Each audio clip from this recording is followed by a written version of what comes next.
here today, as well as it happened in other countries over a month's period. So the Digital Rights and Inclusion Forum started off virtually on the HOVA platform. We did this from the 12th to the 14th of April, and from 20 April to 20 May, we'll be doing this in different countries. So thank you so much for coming, for expressing your interest in this conversations that we're going to be having today. And I've introduced myself. I've kind of briefly touched on what DRIF is about. And I also kind of mentioned that DRIF also is convened by Paradigm Initiative and its partners. You might be wondering who is Paradigm Initiative. Paradigm Initiative is an organization that is working in Africa, advancing digital rights and digital inclusion, ensuring that the youths as well have opportunities or access to digital opportunities in Africa. So we have our headquarters in Nigeria, we have countries, we have regional offices across Africa, in particular in Zimbabwe, Zambia, Senegal, Cameroon, Kenya, so as well as Zambia. So yeah, that's who we are, and we are happy that we also work with other partners as well in Africa to interrogate issues on digital rights and digital inclusion. So now you know who I am. I don't know who you are, so it is only great that we do a round of introductions. We get to know who is in the room. So I'll just ask somebody to move around with a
freedom after expression. The popular joke from Uganda that, someone asked, at the time, someone asked the Idi Amin, do you have freedom of expression? You have freedom of expression. Freedom after expression is another matter entirely. And of course, one of the first African country to join the Freedom Online Coalition, which I'm sure many of you are aware of, is Kenya. In fact, not just that Kenya has hosted the IGF, the Internet Governance Forum. We hosted in 2011, in 2012, and there's a reason why the whole world came here. In 2012, we hosted the World Again Freedom Online Conference, and Freedom Online Coalition is an elite group of 30 countries that are respected for their respect of human rights online. Maybe I can answer the Bekele's question of what is digital rights, as long as you promise me there's a gift. And I want to give to start Kenya. Kenya has hosted actually. I see some smiles in the room. I'll just converse questions tonight. So digital rights are human rights in the digital respect. Clearly, human rights are things. Maybe I can answer this question. It's about the fact that there are certain expectations I have as a citizen of what needs to be done and what will follow that. And I'm sure it's because of not just perception, but some of the realities which sort of changed a bit among the lines, but are still, the elements are still there. That's why recently when the US was putting together a declaration about the internet, the mistake included Kenya as one of the significant countries. I understand that the Kenyan government has now announced that we're not part of that. But I suspect one of the reasons why that happened because and I'm sure it's during the conversations, everyone was sure that it was something that Kenya, was subscribed to. Why still the Kenyan landscape change around activities? I think everyone in the room can always point back to the activities of Kenya.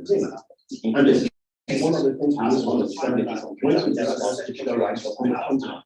There are always trigger moments, and the reaction or the activities that follow always have any conversations everyone was sure. The 2017 elections were pretty tough in terms of not just the offline elections, but also what happened online. I think everyone can always point back of course, KOT became a big source. I'm sure for those who are not Kenyans or who don't know KOT, there's always and it's a mighty army never was against. I'm sure some members of KOT are represented in the just don't raise your hands, just smile. Don't let anyone else just smile. Yeah. Those are the people who always tell you when you need to do something. And I followed a lot of the online campaigns like KOT. Some of the most interesting ones have been what is the road? I don't know if any of you remember that campaign.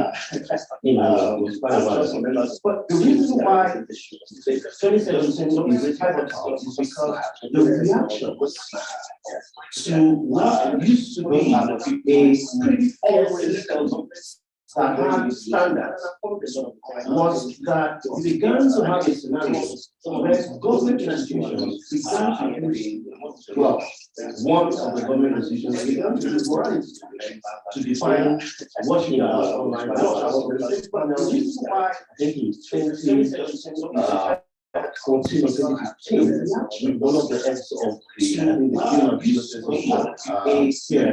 And we had a very interesting decision that ended with me because is this about your personal views or about the law of Kenya? Because it became quite personal. It was like there was a personal vendetta against young people. Suddenly I found them out. And by the way, this is the same story for many African countries. The report of interviews from here. And we had in many countries, what happened was many governments sort of ignored this. Many countries are the internet. Those young people online, they will soon forget. They never vote. They don't register to vote. They don't care about issues. They're just angry young people. They will soon move on. But suddenly, the numbers increase. And by the way, anyone is complaining about the power of digital media now, I know, and let me shout out, then they should wait for what is about to happen. Access will increase.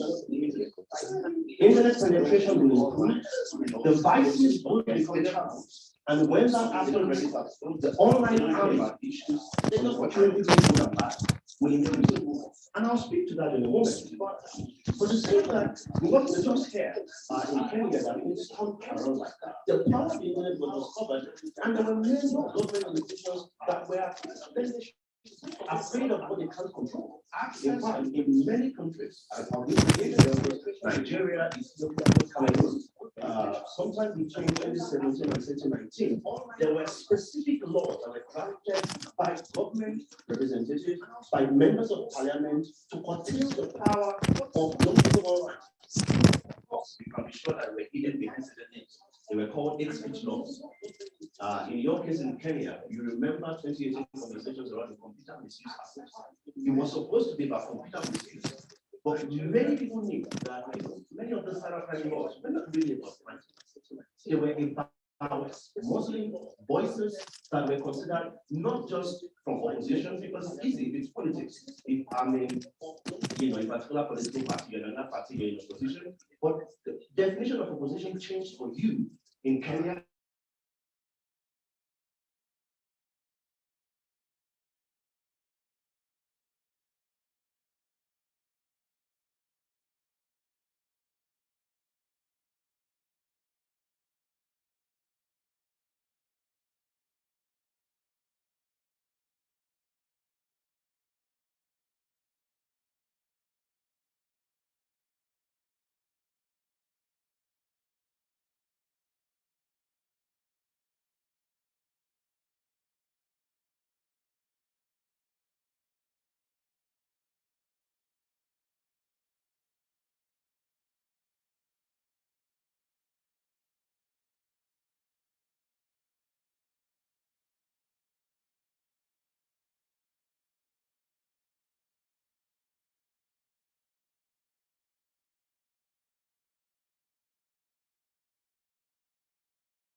Of course, I knew they didn't stop transmitting. I knew someone somewhere had put the book because we began to talk about things around security. Security has suddenly become the one thing that governments hide behind to do the things they were going to do anyway. In many countries across the continent, if someone printed, a newspaper with information that governments didn't want out many years ago, it's very easy. I'll give you a perspective. When I was in the university in Nigeria, of course I did. The publication will go out. It will be printed, but by 4 a.m., the military will go across the country with their vans. The one thing, if they were feeling nice, they will buy all the copies of the newspapers. But on the day that the head of the military wakes up on the night of the bed and feels really nasty, they will just seize everything. That means you're not stopped from printing, but nobody will get that information. Same thing with radio, same thing with TV. Digital conversation will go out that can't be controlled the same way. Why do you think the conversation around regulation of social media is happening in Kenya, in Tanzania, in Nigeria, in America? Many times, and I remember very clearly, we had the same conversation here about just before the first COVID lockdown. Okay, Nairobi, and the conversation from many of the people who are in the government was we said perhaps it's become too powerful. We regulated radio, regulated TV, we're regulating this, we have to regulate social media. When you say regulation, do you mean creating standards that everyone will subscribe to? Or do you mean controlling what others are doing and you don't like? Because if it's about creating standards, then the biggest culprit when it comes to the problem behind this conversation, when it comes to disinformation, when it comes to dangerous speech, the biggest culprits are politicians. I should know, I'm Nigerian. Next year, Yours is August, right? August 2022 elections. Ours is still next year in February. And already you're beginning to see the same things that happen every election happen again. Just yesterday, a friend of mine who works in government shared some information that I was like, wow, and he was comparing Nigeria with the UK and the US and other countries to justify something that politicians don't do in Nigeria. And I'm sure you don't do next year. Yeah, in Kenya. A politician shows up at this new road that has been built for this new facility. Of course, they say there's a grand ceremony. And then when the commission is over, nobody can use the facility because it's not even ready to share some information that I'm sure that doesn't happen here at home. It was comparing Nigeria with the UK and the US and other countries. This is why we're beginning to get all the pushback we're getting. It is not because institutions are interested in creating this standard. It is simply because somebody is afraid that they can't control digital platforms the same way they can control the things already regulated. Just yesterday, I think I was teaching. This is why we're beginning to show things. We're even drinking having a conversation, but I know it was about sport and social issues. And someone asked me, yes, it was a question. Why must Africa focus on digital rights and institutions and also positive way on the internet and on digital platforms? That is very simple. All my backgrounds, I've known that there's two options before us as a country. This is why there are two options before you as a country. One is we could continue this culture of tyranny, we could continue with this endless waste of resources on clamping down on platforms, shut this internet down somewhere. And by the way, and I will say that towards the end of my discussion with you this morning, we know that I'm saying here, you can share this. Kenya will not shut down the internet in August 2022. You know, there's questions around you. Kenya does it and all that. What I'm planning is just you're optimistic. And you're hoping. I remember when Ghana was going to those elections, they can't wait. And I would say that just, at times you want to please the person who said, we don't know people in Ghana, you've been using the internet so much to spread false news. You share election results before the electoral agency shares it. Of course we can't. If I went to vote in a polling booth and I know the result, I can share it. That's transparency. Now, if I share the wrong result and I've committed a crime, I should face the music. And then the Times people in Ghana announced we're going to shut down the internet.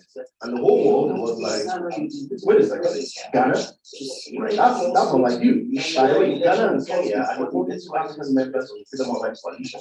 Even though Kenya has all that. I went to vote recently, but once a member of the group always a member of the group. So it appears, when I served as an advisory committee member for the Freedom of Rights Coalition, one of the things I advocated was the listing of countries, including not just African countries, but European countries that have suddenly become actors in the class.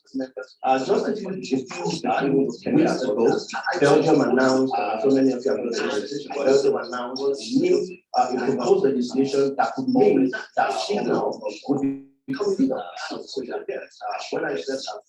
Incidentally, I was applying for a Belgium University at the time, so I had contact with them. So I used up and said, just to them, and I spoke to them and said, don't do it. But that's another story. That's interesting. So my response is two options. One, we can continue with this culture of tyranny, or we could do what we were doing before. I think there are two scenarios. And many people will not like when I say that there's the Rwanda scenario where you get good tech, but your rights are not guaranteed. Or you could get good use of technology and your rights are respected. It's not zero something because I've heard people argue that the reason why things work in certain countries, they give examples of China, they give examples of Rwanda. I think that every China, for every Rwanda, there are like 10 other countries that are not choosing between either security or privacy or security or freedom.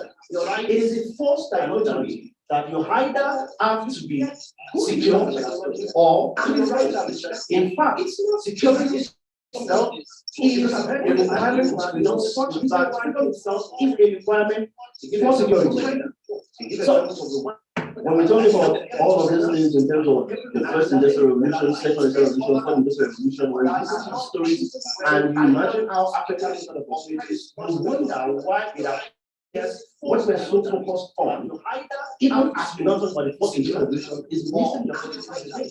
In fact, just tomorrow, we will release our 2021 NODA report, the fourth report, focusing on some two countries, including Kenya, digital education in 2021. And what we see again is that, and not just that in 2020, clearly many governments took advantage of COVID to introduce laws that they claim will be emergency laws, but have literally now become the minimum. But during that same period, during the first, second, and the other times when we had lockdowns, the first wave, I heard people talk about post-COVID now.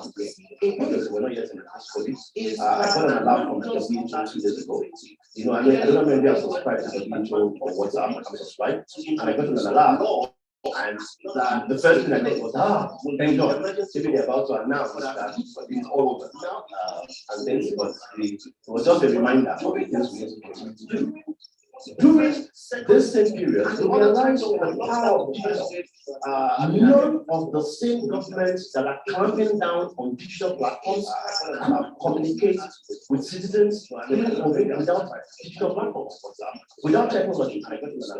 Schools came to a halt. The first thing we had to go online.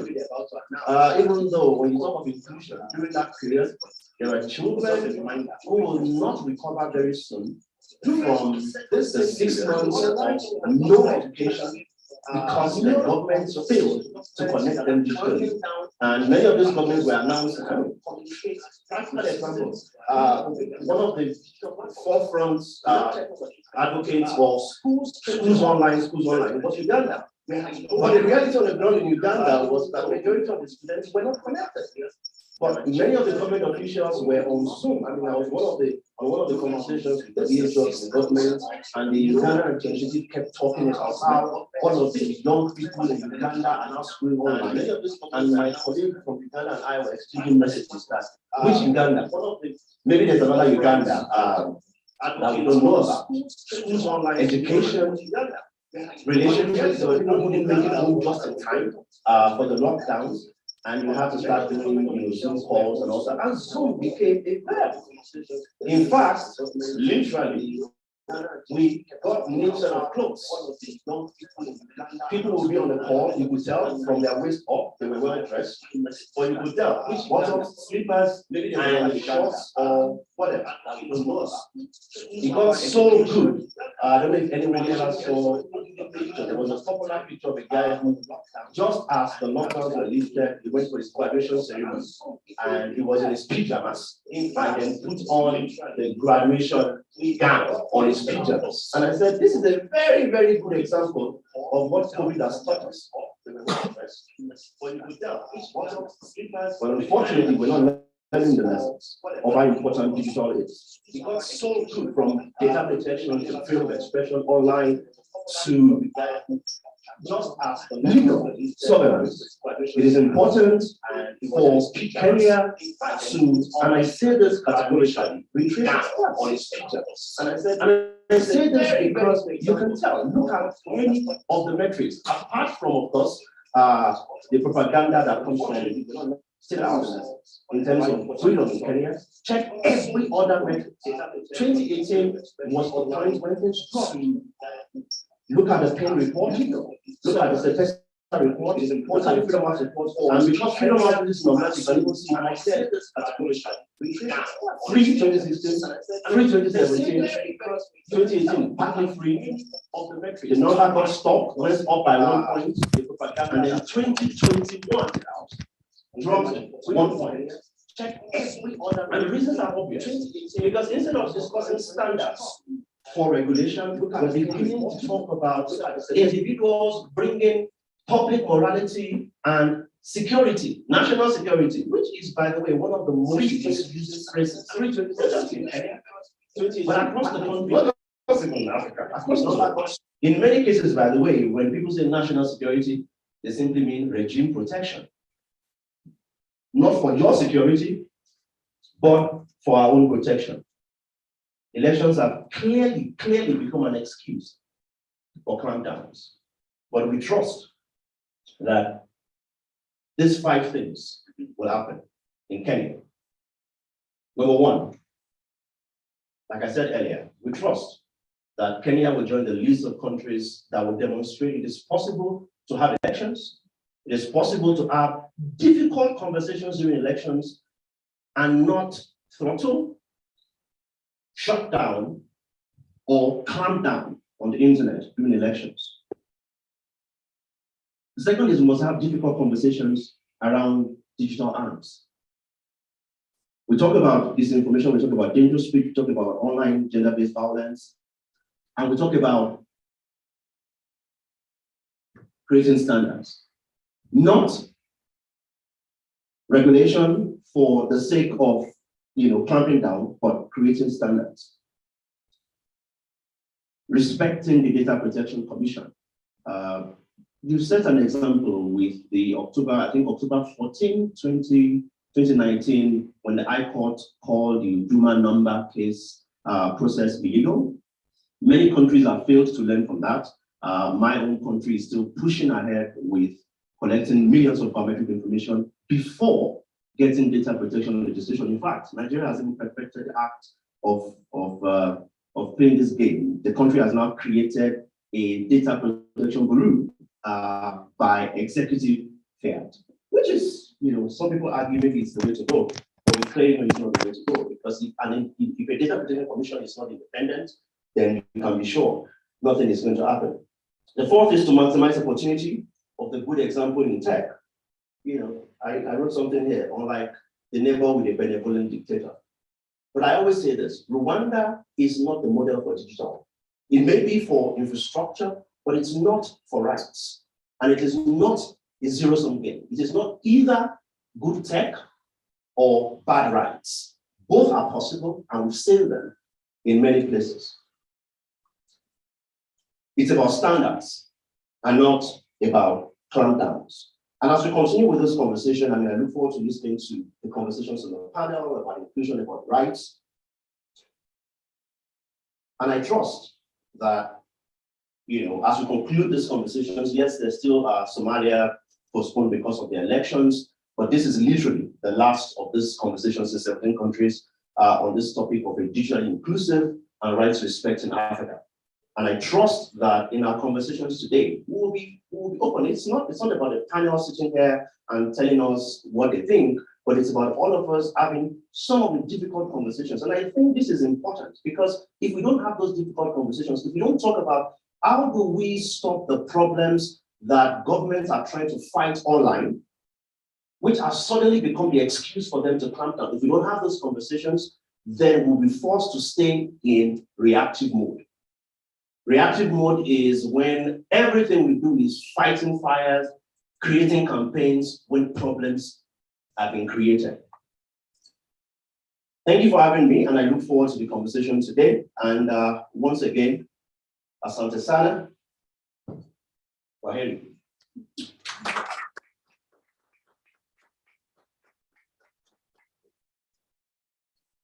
Thank you so much, Benga. I don't know if there are any questions. I asked you to provoke people, Benga, and I think you did a good job. Yeah, so it would be nice to ask around if anyone has any questions. Anyone with a question or a contribution? Okay. All right, so thank you so much. I think we can give Venga another round of applause. I like the fact that you ended with something of interest about how it's about standards and not clampdowns. And I'm hoping that the rest of Africa can apply that. It's not about clampdowns, it's about standards, and this mask that we find African governments, African states using to present or project why they clamp down on digital rights is something that we want to be taken down by governments, so that we see the real truth behind the mask of security. We find states using a lot of security responses or security excuses to crack down on the media when they're doing their work online, or to crack down on civil society actors, human rights defenders when they do what they do online, or young people when they engage in digital activism in the digital age. And it's not about clampdowns, but basically it's about standards. And I love the fact that Venga was able to give us as well, kind of like a continental perspective of what's happening in other jurisdictions, and highlighted as well, the infrastructure development in Rwanda and how that does not translate to, their record, a good record with regards to digital rights protection. So, yeah, thank you so much for giving us that and also taking us through what's happening, and also zeroing in as well on the context in Kenya, what's been happening over a period of time, and just kind of giving us a bit of a timeline.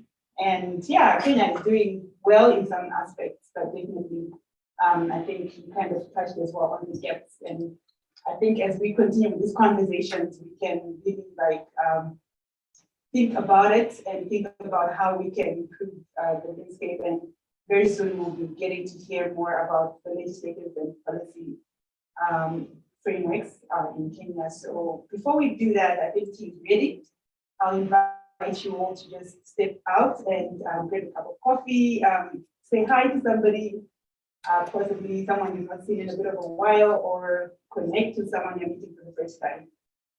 So thank you so much for going to the first part of today's agenda patiently and with a great smile. So yeah, catch up in a bit. We'll be back here, I think, in about 15 minutes, and then we go for it.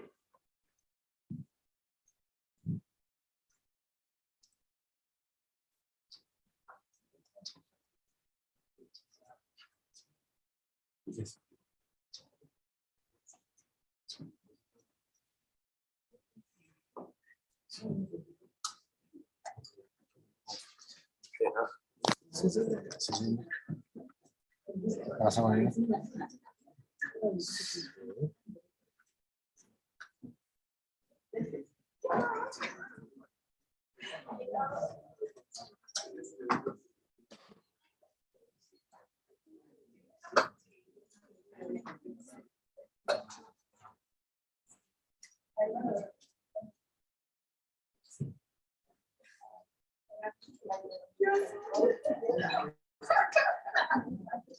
So, start machine.